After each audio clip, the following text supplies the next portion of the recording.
بسم اللہ الرحمن الرحیم۔ لاکھوں کروڑوں درود و سلام نبی پاک صلی اللہ علیہ وآلہ وسلم پر اور ان کی آل پر۔ میں ہوں کلثوم ہاشمی اور آپ ہیں میری یوٹیوب فیملی کا حصہ۔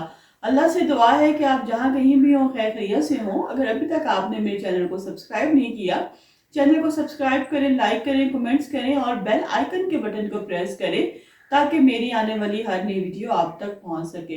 آسٹریلیا میلبرن سے ایک فیملی ملنے کے لیے آتی ہے اور اپنے والدین سے کہتی ہے، 2 ہفتے سٹے کرتی ہے اور کہتی ہے اپنے بہن بھائیوں کو اکٹھا کر کے کہ اب جو میں جا رہا ہوں تو واپس نہیں آؤں گا، یہ میرا آخری چکر ہے اور جو میری جب لاش آئے تو اس کو میرے دادا کے ساتھ دفن کرنا اور اب میں واپس دوبارہ نہیں آؤں گا۔ گھر والے بڑے پریشان ہوتے ہیں، اس کو ڈانٹے ڈپٹتے ہیں، لیکن پھر جب وہ واپس جاتا ہے تو واقعی ہی مر جاتا ہے۔ ایسی کون سی بات تھی جو اندر ہی اندر اس کو کھائی جا رہی تھی؟ اس کو اپنی موت کا کیسے پتا تھا؟ اس کو کیسے پتا تھا کہ اب وہ واپس نہیں آئے گا اور وہ مر جائے گا؟ کیا اس کی کسی سے کوئی دشمنی تھی؟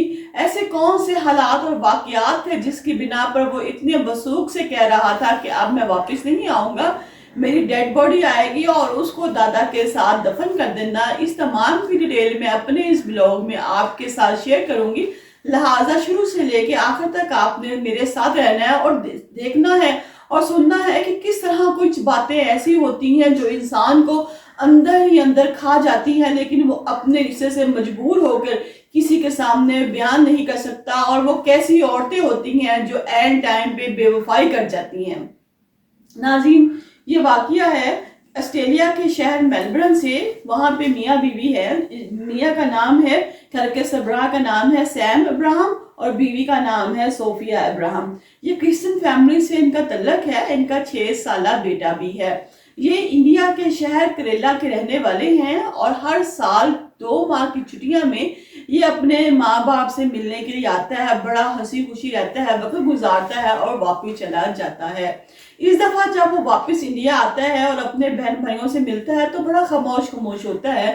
بہن بھائی کہتے ہیں کہ پہلے تو تم آتے تھے بڑے خوش ہوتے تھے، اس دفعہ تم بڑے چپ بڑے اداس ہو، کیا بات ہے؟ کہتے کچھ بھی نہیں، بس ویسے میری طبیعت ایسی ہے۔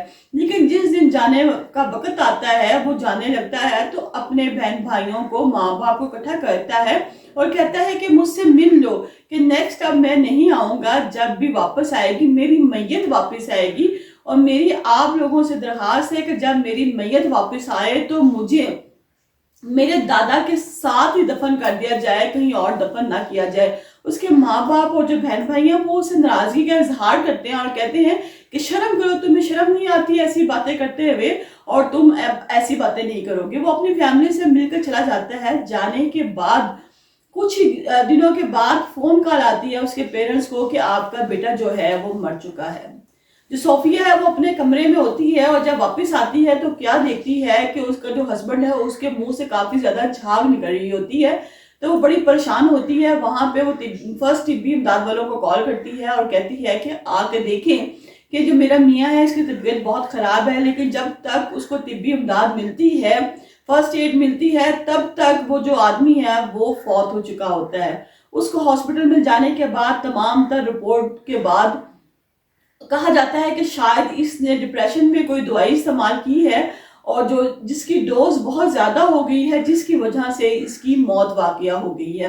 صوفیہ جو ہے بہت روتی ہے، اپنے ہسبینڈ کو اپنے پیرنٹس کو فون کرتی ہے اور کہتی ہے کہ اس طرح میرا جو میاں وہ فوت ہو گیا ہے، اور اس کی آخری خواہش تھی کہ اس کو انڈیا میں ہی دفنایا جائے اور اس کے دادا کے ساتھ اس کی قبر بنائی جائے، لہٰذا اس کی ڈیڈ باڈی کو لے کے واپس انڈیا آتے ہیں اور دفن کر دیتے ہیں دادا کے پہلو میں ہی، اور صوفیہ دن رات وہاں بیٹھ کے روتی ہے اور صدمے سے اس کا بہت برا حال ہوتا ہے۔ 9 دن گزرنے کے بعد 10ویں دن وہ اپنے بیٹے کو واپس لیتی ہے اور آسٹریلیا آ جاتی ہے۔